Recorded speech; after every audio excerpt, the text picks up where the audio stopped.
नमस्कार, बहुत स्वागत है आपका। आप देख रहे हैं लोकतंत्र। मैं हूं आपके साथ नेहा दुबे।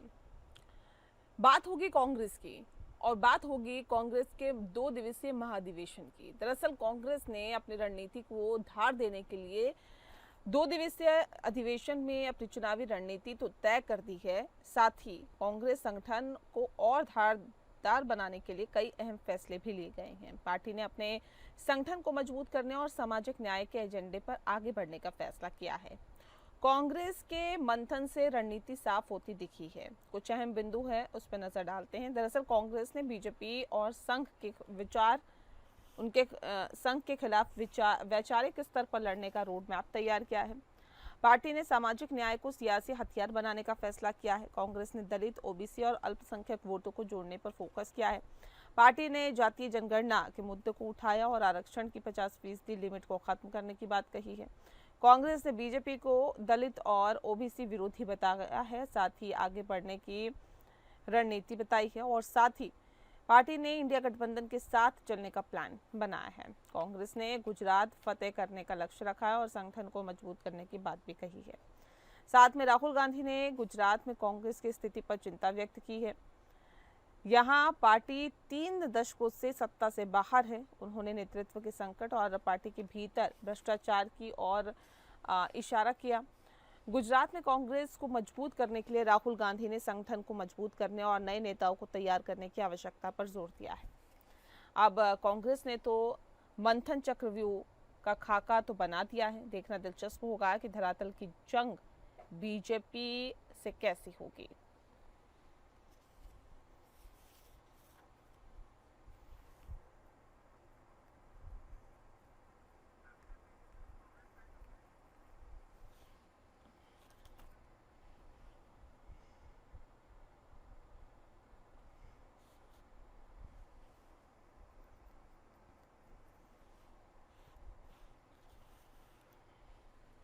और इस विषय पर तफसील से चर्चा करेंगे। खास मेहमान हमारे साथ मौजूद है, उनसे आपका परिचय करा देते हैं। इस वक्त हमारे साथ शैलेंद्र प्रताप सिंह है, नेता है भारतीय जनता पार्टी के। स्वागत है आपका। हमारे साथ रतन तिवारी जी जुड़ गए हैं, नेता है कांग्रेस पार्टी के। बहुत स्वागत है रतन जी आपका। और भूपेंद्र सिंह जी हमारे साथ जुड़ गए हैं, राजनीतिक विश्लेषक है। भूपेंद्र जी आपका भी बहुत बहुत स्वागत है। इस खास कार्यक्रम की शुरुआत रतन तिवारी जी आपके साथ ही करते हैं। 2 दिवसीय अधिवेशन की मुख्य बिंदु सर क्या रहा और क्या लगता है कि इस अधिवेशन का अगर हम भविष्य में कहें तो कितना फायदा मिलेगा? करीब करीब 65 वर्ष के बाद गुजरात में यह महाअधिवेशन कांग्रेस पार्टी ने आयोजित किया। सरदार पटेल जी की 150वीं जयंती थी और महात्मा गांधी के 100 वर्ष पूरे हुए जब वो कांग्रेस पार्टी के अध्यक्ष बने थे। और हमने जो इसका नाम दिया न्याय पथ, और न्याय पथ के माध्यम से हमने कार्यकर्ताओं को एक संदेश दिया है।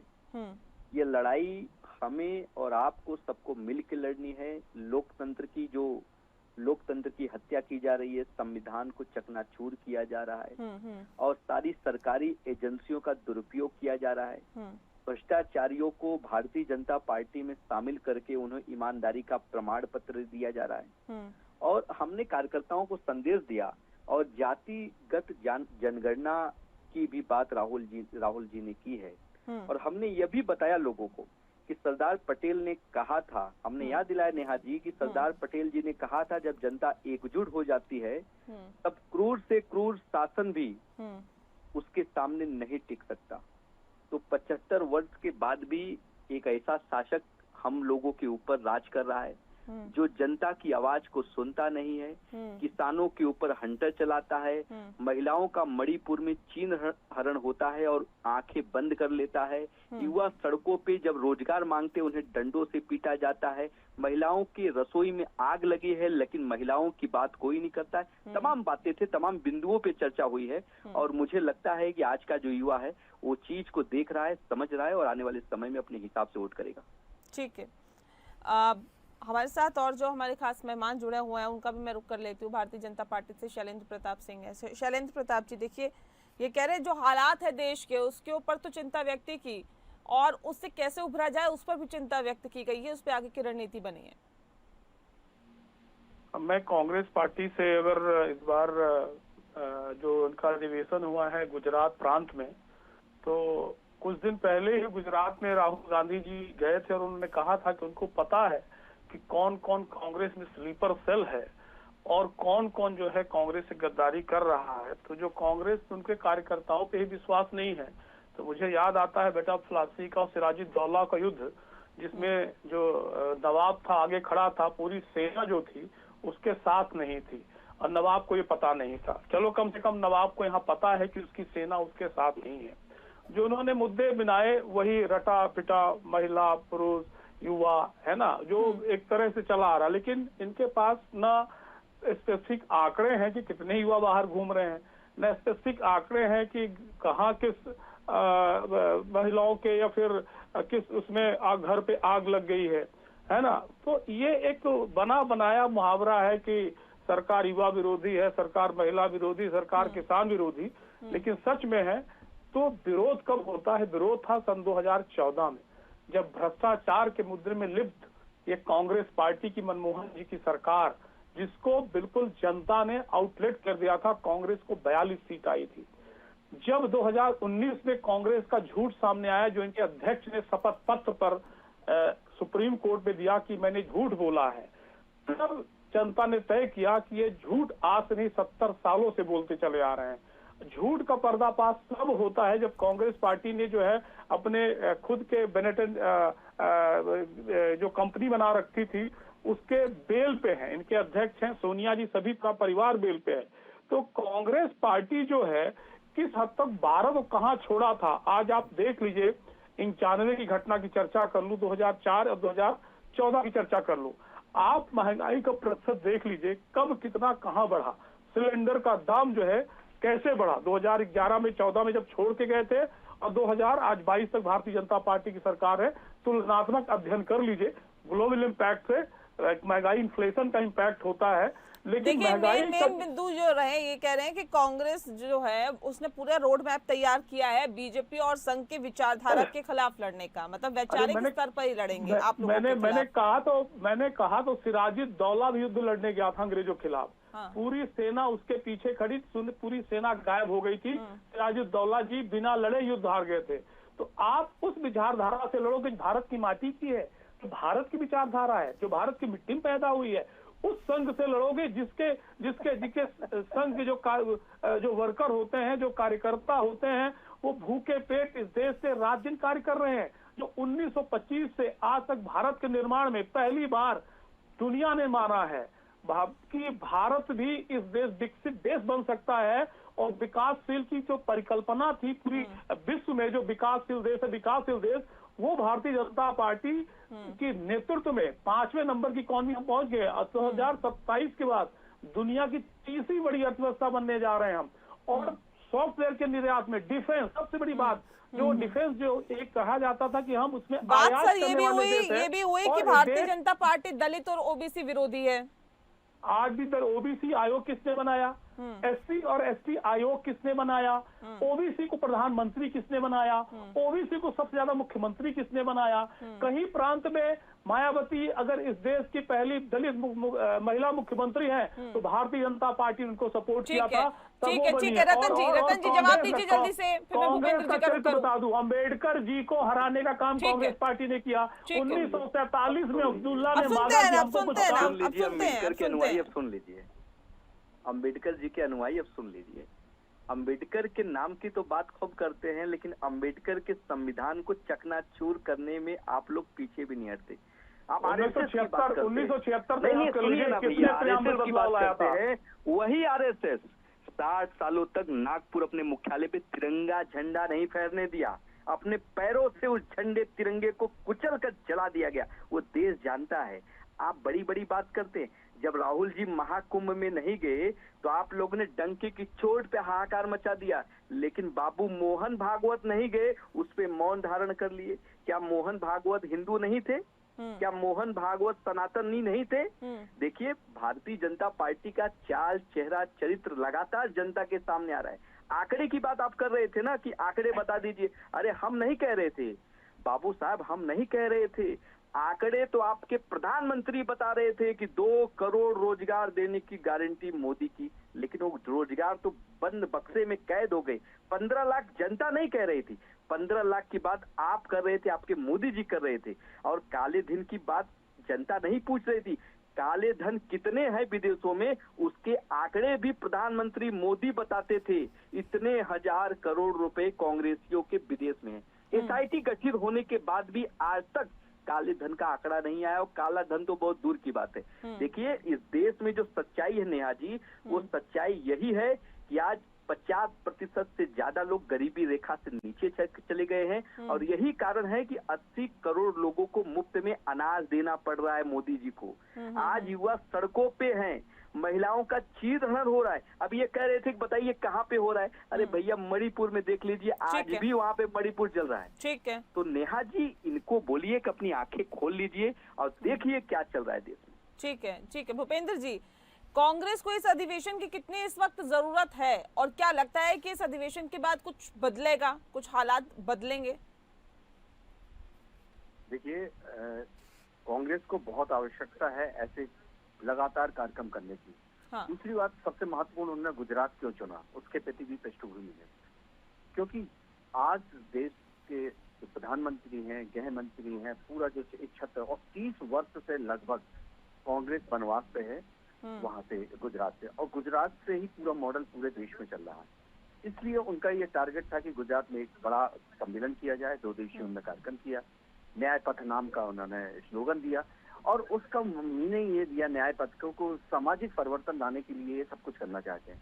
सामाजिक परिवर्तन का उनका तात्पर्य ये है कि दलित, वंचित, अल्पसंख्यक जो और जातिगत जनगणना जो इनका महत्वपूर्ण है, इसलिए उन्होंने बूस्टअप की तरह उसको काम किया। और उन्होंने इस बात को भी स्वीकारा कि हमारे यहाँ जो कार्यकर्ता मूल रूप से पार्टी के लिए कार्य नहीं कर रहे हैं, या जो हट के कार्य कर रहे हैं, उनको भी हम हटाने की कोशिश करेंगे। ये कांग्रेस कार्यक्रम करती है, लेकिन कांग्रेस को ये कार्यक्रम लगातार चाहिए, क्योंकि संगठन नहीं होगा तो संगठन के बिना कार्यकर्ता नहीं होंगे, और कार्यकर्ता नहीं होंगे तो जो एक विचारधारा होती है वो जनता तक नहीं पहुंच पाती, और जनता तक नहीं पहुंचती तो वो वोटों में कन्वर्ट नहीं होती, और जिससे सत्ता का मार्ग विलुप्त हो जाता है। तो इसके कारण ये बीजेपी में यही अंतर है कि वो संगठनात्मक रूप से कार्य करती है और लगातार अपने कार्यकर्ताओं को बूस्ट अप करती है, जिसके कारण वो सत्ता के निकट जाती है और कंटिन्यू सत्ता बनाए रहती है। और सबसे महत्वपूर्ण बात यह है कि इस समय उन्होंने ये कार्यक्रम किया, और उसमें जातिगत गणना और जिस तरह की उनकी जो पुरानी चीजें हैं, जिसमें उन्होंने हमेशा जो बात करते रहे कि सांप्रदायिकता है देश में, देश एक कट्टरपंथ की ओर चल रहा है, देश से एक हिटलरशाही चल रही है, जिस तरह के उनके आरोप हैं लोकतंत्र की तरह। तो अब इस मंथन 2 दिन का जो उन्होंने मंथन किया, उस मंथन से कार्यकर्ताओं में कितनी ऊर्जा आई और संगठन के रूप में कितना प्रतिफल होगा, वो 2027 के जो वहाँ की ये भी मुद्दा उठा सर, आरक्षण की जो 50% लिमिट है उसको खत्म कर दिया जाएगा, इसका चुनावों पर क्या असर पड़ेगा, क्योंकि कुछ राज्यों में तो अभी विधानसभा चुनाव भी है। देखिए, वो तो देखिए राजनीति में कुछ भी आदमी कुछ भी बोल सकता है, क्योंकि वो एक प्रिस्क्रिप्शन बनाते हैं, जनता के सामने अपनी एक छवि बनाने की कोशिश करते हैं कि हम अगर सत्ता में आए तो हम इस तरह के काम करेंगे। देखिए, संविधान को परिवर्तन करने के लिए वो 2/3 बहुमत चाहिए, और उसके लिए एक एकबद्धता भी चाहिए। और इंडिया गठबंधन, उन्होंने इसमें सबसे महत्वपूर्ण ये जो अपना बिल जो पास किया है, वो इंडिया गठबंधन को, जो उनका जो गठबंधन जो कांग्रेस का, जिस तरह से कांग्रेस एक इंडिविजुअल और राष्ट्रीय पार्टी रूप में रहती थी, उस गठबंधन से वो अपना समन्वय चाहते हैं। तो उन्होंने इसको भी दोहराया है कि इंडिया गठबंधन से ही हम चलेंगे साथ में। तो इंडिया गठबंधन, इंडिया ब्लॉक को जब रखेंगे तो उसमें समन्वय बनाने की भी बात बहुत जरूरी है। जिस तरह से वो सोच रहे थे, अभी जब वक्फ कानून जिस तरह से पास हुआ और उसमें पास होने के बाद उन्होंने वो टीडीपी और उसमें डिवीजन करने की कोशिश की इंडिया ब्लॉक ने, लेकिन वो डिवीजन नहीं हो पाया, ना जेडीयू ने कर पाए और ना टीडीपी के साथ कर पाए। तो ये जो एक कला है, कौशल है जो बीजेपी के पास, क्योंकि सबसे पहले अगर गठबंधन की सरकार कहें तो हम मान सकते हैं 36 पार्टियों को लेके अटल बिहारी वाजपेयी ने जिस तरह से गठबंधन को चलाया, तो वो एक आइडियल और लगातार चला रहे हैं। और इसके बाद देखिए आप 2014 में जब भी बहुमत आया, और उस बहुमत के बाद भी उनको जरूरत नहीं थी क्योंकि उनके पास पूर्ण बहुमत था, तब भी उन्होंने उससे एनडीए ब्लॉक को जीवित रखा। और आज उसकी आवश्यकता है, लेकिन तब भी रखें। तो ये जो चीजें हैं ना, ये राजनीति बहुत तय करती हैं। दूसरी बात सबसे महत्वपूर्ण है कि उन्होंने 2027 का जो विधानसभा चुनाव है गुजरात में, उससे अगर वो बूस्टअप होते हैं, वहां चेंज लाते हैं 30 साल से सत्ता के बीच में, तो वो 29 में जो लोकसभा चुनाव होगा वो उनको बूस्टअप करेगा। क्योंकि अभी जो उन्होंने जो 2024 का जो लोकसभा चुनाव हुआ वो बूस्टअप हुआ, क्योंकि उनकी 99 सीटें आई, और जिसके कारण वो एक सीट 3 अंकों को मानते हैं कि हम दूर रह गए, एक सीट के कारण 3 अंकों। तो ये एक बूस्टअप का काम करती है, और सत्ता के निकट जब आते हैं तो कार्यकर्ता अपने आप मोटिवेट होते हैं। लेकिन उसके लिए एक सकारात्मक एक राष्ट्रवाद के बाद भी लड़ना पड़ेगा, क्योंकि ठीक है। तुष्टीकरण की मैं एक बार फिर से रतन जी का रुख कर लेती हूँ। रतन जी, क्या गुजरात को फतेह करने की कोशिशें अभी से शुरू हो गई है? देखिए नेहा जी, राहुल गांधी जी ने देखा कि महाराष्ट्र में भी हमने कई लोगों को मुख्यमंत्री बनाया, लेकिन वह ईडी सीबीआई के डर से पार्टी को छोड़ के चले गए। आज भी जमीन पे धरातल पे कांग्रेस पार्टी के कुछ ऐसे नेता, कुछ ऐसे कार्यकर्ता हैं जो कांग्रेस पार्टी में के अंदर रहते हुए भी भारतीय जनता पार्टी के इशारे पे काम कर रहे हैं। सारी रिपोर्ट राहुल गांधी जी ने खुद इकट्ठा की है। उस रिपोर्ट के आधार पर उन्होंने कहा है कि जिसे हमारे साथ लड़ना है या लोकतंत्र के लिए हमारे साथ खड़े रहना है, भारतीय जनता पार्टी और इस देश के लिए अगर लड़ना है तो आप हमारे साथ रहिए, अन्यथा आप भाजपा में चले जाइए, जहां जाना है चले जाइए। तो राहुल गांधी जी ने स्पष्ट संदेश दे दिया है, एक संकेत भी दे दिया है कि जिसे हमारे साथ रहना है ईमानदारी से रहें, नहीं तो दरवाजे खोले हैं, चले जाइए। नए युवाओं को कांग्रेस पार्टी में जोड़ने की कवायद भी वो कर रहे हैं, नए लोगों को कांग्रेस पार्टी में लाने के लिए उन्होंने दरवाजे भी खोल दिए हैं। तो राहुल गांधी जी जो सर्जिकल स्ट्राइक कर रहे हैं कांग्रेस पार्टी के ऊपर, आपको दिखाई भी दे रहा है। लगातार नए नए लोगों को वो अच्छी अच्छी पोजीशन दे रहे हैं, युवाओं के लिए बहुत कुछ कर रहे हैं। तो हमारे यहाँ सब कुछ दुरुस्त चल रहा है, लेकिन चिंता भारतीय जनता पार्टी की बढ़ती चली जा रही है। अभी एक प्रवक्ता जी बोल रहे थे बड़ी बड़ी बात, अरे भैया गुजरात में 50% विपक्ष को वोट गिरा है, और गुजरात के अंदर कांग्रेस पार्टी की जमीन तैयार है। हमने एक लोकसभा सीट नेहा जी वहाँ पे जीत ली है। तो गुजरात में भी आज कांग्रेस पार्टी को वोट गिरता है, वहाँ पे हमारे विधायक हैं, वहाँ पे हमारे सांसद हैं। हमारा टारगेट है कि कैसे परिवर्तन हो, देश में कैसे शांति, अमन, चैन और भाईचारा कायम हो। जी ठीक है। शैलेंद्र जी, देखिए कोशिशें अभी से शुरू है, और जो एक मजबूत जमीन आपकी कही जाती है उसको खिसकाने की कोशिशें हो रही है कांग्रेस की तरफ से। नहीं लगता कि अगर ये कोशिशें कामयाब हुई तो दिक्कतें आप लोगों के लिए बढ़ सकती है? प्रजातंत्र में सपने देखने को सभी का अधिकार होता है, और अगर कांग्रेस की नेतृत्व, कांग्रेस के कार्यकर्ता, इसमें प्रश्न है कि उन्होंने एक लोकसभा सीट जो है वहाँ पे जीती है, और भारतीय जनता पार्टी जिसने 156 सीटें जीती हैं और महज कुछ 20 सीटों पे सिकुड़ कर रह गई कांग्रेस वहाँ पे गुजरात में। शुरुआत तो हुई है ना, पहले तो आप क्लीन स्वीप कर रहे थे, लेकिन उन्होंने शुरुआत की, कह रहे हैं हमने शुरुआत की है, अब आगे तक जाएंगे। अरे ठीक है, एक पारी में हमने 350 बनाए हैं, पिछले में 340 बनाए, तो 10 नंबर कट गए तो कोई दिक्कत नहीं है। अब ये है कि अगर आज क्या आपकी बहुमत की सरकार है, बताइए ना, 10 रन कम बनाए हैं, इसमें अगर ये है तो कोई बात नहीं है जी। 400 पार का आंकड़ा आप लोग देते थे ना, 400 पार 240 जाके रुक गए। और नायडू और जो नीतीश कुमार जी के बैसाखी पे सरकार चल रही है, आपको तो शर्म आनी चाहिए कि 400 सीट का जो आंकड़ा था वो झुंझुना था, वो जुमला था, वो ललीपॉप था। बैसाखी की नजर से आप देखते हैं।